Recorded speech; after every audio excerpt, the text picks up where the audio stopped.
Good Sunday morning. Welcome to WGN-TV Political Report. I'm Paul Lisnick. We begin this morning with the redistricting battle popping up in states across the country, including right here in Illinois. President Trump pushing Texas Republicans to redraw its maps to give Republicans a better chance of winning 5 more seats in Congress. Now, some Texas House Democrats are camping out in Chicago suburbs to delay the vote. Their new deadline to return is tomorrow afternoon.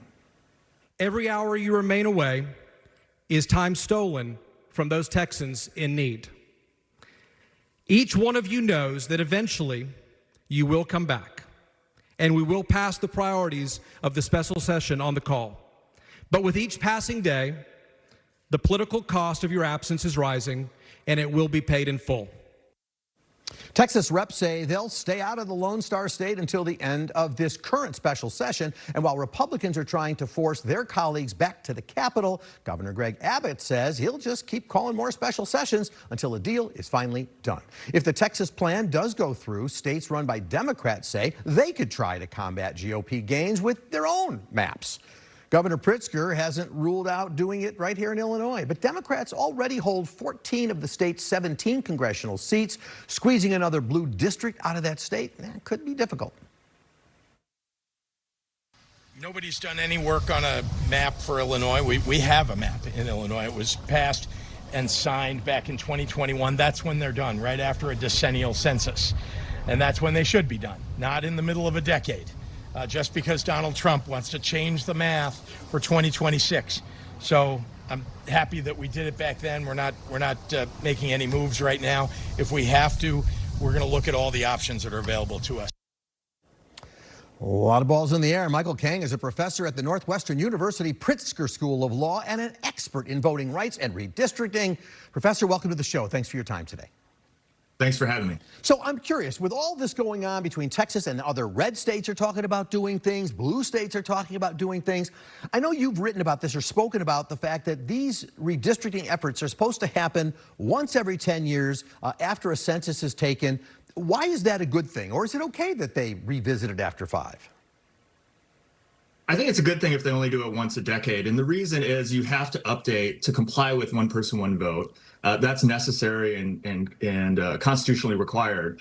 But I think it's good for redistrictors after they do that to not know what the population is going to look like, how these district lines are going to perform necessarily 5 years out, 8 years out. And that uncertainty kind of restricts redistrictors and keeps them from going too far in terms of partisanship and being too aggressive. If they're allowed to kind of redo the lines after each election, can really go a long way in preventing accountability to help lawmakers redraw the lines if they start to lose their margin and make themselves a little bit safer and really protect themselves from losing re-election, which is really necessary as a matter of democratic accountability. So I'd really like to see states stick to redistricting once a decade and not constantly redo it as a matter of partisan warfare like we're seeing kind of unfold right now. Yeah, it's almost as though there's no law. Nothing changed in the law to lead to this. This really is, at least for Texas, hey, we can do this. President asked it to, so I guess we'll go ahead and do it. But as you see this now mulling around, does this kind of create an almost redistricting civil war around the country? And what are the consequences of that?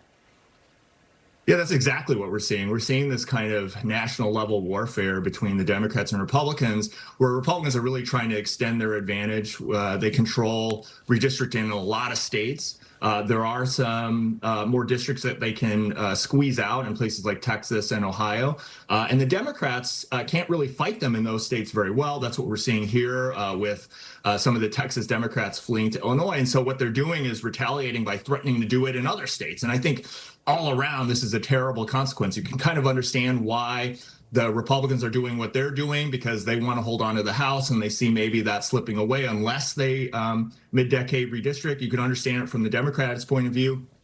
They really feel the need to stop that, and there's nothing else they can do other than to kind of retaliate and try to neutralize those gains. But all around, that's a really terrible thing for us, for the voters, because what you see is politicians in both states getting further and further removed from re-election threat and democratic accountability. So I think that's really bad to see that happen. It's true that we haven't seen a change in the law since the last redistricting. But what we did have right before that last census was that the Supreme Court said there's really no curb imposed by the federal Constitution on partisan gerrymandering. And so we're kind of seeing some of that come home to roost now, where the politicians realize the courts aren't going to stop us. And so we can be blatant about it. We can basically tell the courts we're going to gerrymander on the basis of partisanship because we want more seats. And really, they know that the federal courts won't step in. Yeah. And that is a little bit different from what had preceded. We had a moment where it looked like federal courts were going to put some restrictions on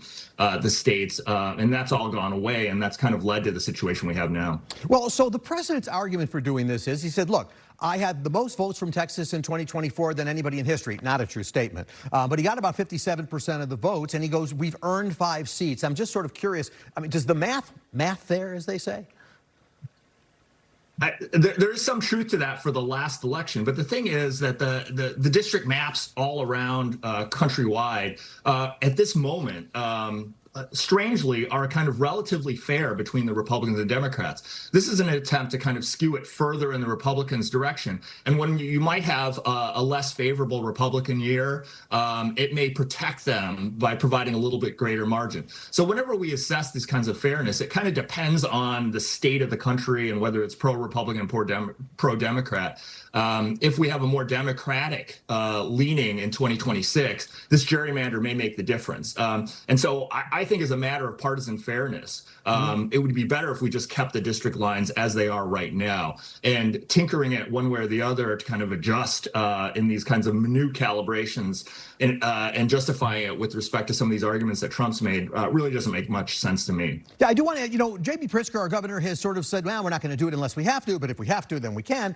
What are the rules here in Illinois? How doable is this for 2026 if the governor were to decide to move ahead? Yeah, so I think Illinois is a state where politically there really aren't restrictions. The Democrats control the process. There aren't kind of state law restrictions that they would have to overcome the way that they would in New York or California. So as a political matter, as a legal matter, they could mid-decade redistrict. There's no doubt about that. But as I think we mentioned on the lead-in, it's not clear that there are more districts that the Democrats could take from the Republicans. They may be maxed out here. This is a pretty strong Democratic gerrymander here in Illinois. And so I'm not sure that doing redistricting again will really gain the Democrats much, which just might be why the governor isn't really sort of threatening to do that here in very strong terms. I think in California or New York, you're seeing much stronger statements by the Democrats that they're going to do that there, because there actually are districts that they could draw and take away from Republicans in a way that maybe they can't here. This may be more of a political, maybe ethical question, but when you go 500 feet up and you look at the state of Illinois, we're a pretty red state, except for Cook County, some DuPage County, we're pretty red. And you see the way our districts, the way they're drawn here, amazingly weird for some of those districts. Is Illinois the right state to be carrying the torch for the let's do this fairly effort? Well, as a matter of geography, that's right. I mean, it's a very red state. It's not clear that geography is the right way to think about, the kind of the partisan leaning of a state, because by population it is much closer. But there's no doubt that in Illinois, this is a strong Democratic gerrymander. So I think if Democrats are claiming that they don't partisan gerrymander, Illinois is not the place that they should be pointing to. That's exactly right. Overall, though, Democrats tend to be a little bit more pro-commission, independent commission, which is actually hamstringing them now, because in states like New York and California, the delegation of redistricting authority to a commission is really kind of posing a legal obstacle to them to redistrict again. That's not true in states like Texas or Illinois. Professor Michael Kane, thank you for your time. You've cleared up a lot of stuff. Boy, I have so much more to ask you. Unfortunately, we're out of time. So for now, enjoy your Sunday. I hope we get to talk again. Thank you. All right, we're going to take our first break. And coming up next on WGN TV Political Report. We have reached a point of no return.